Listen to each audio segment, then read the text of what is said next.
In 1912, an antique book dealer named Wilfred Voynich walked into a Jesuit college in Italy and walked out with a book that would haunt codebreakers for over 100 years.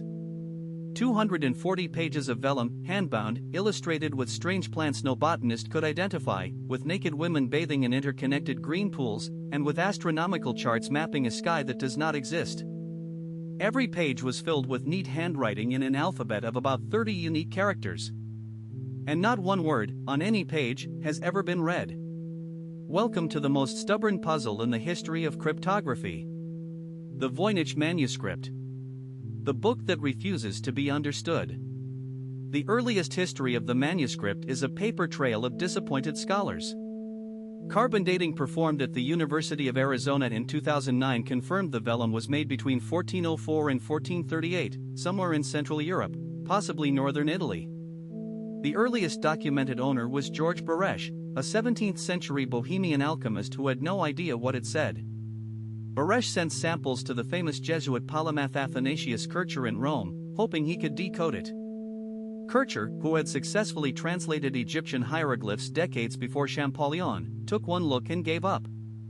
The book then passed through the libraries of Holy Roman Emperor Rudolph II, several Jesuit institutions, and eventually into Voynich's hands in 1912. He spent the rest of his life trying to find someone who could read it.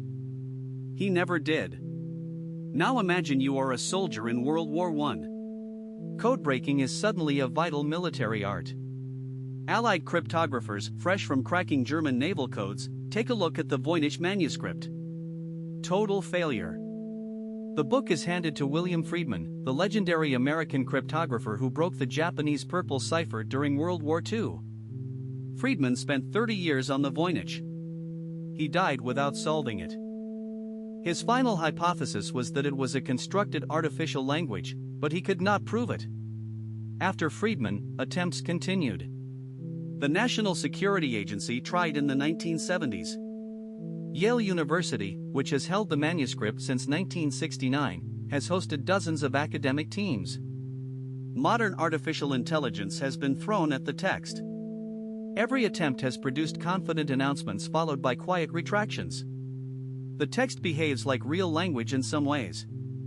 The letter frequencies follow Zipf's law, the same statistical pattern found in every natural human language.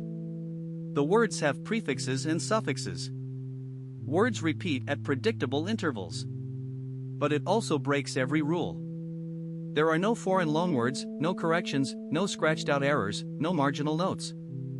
Real medieval scribes always made mistakes. The Voynich author never did. So what is it?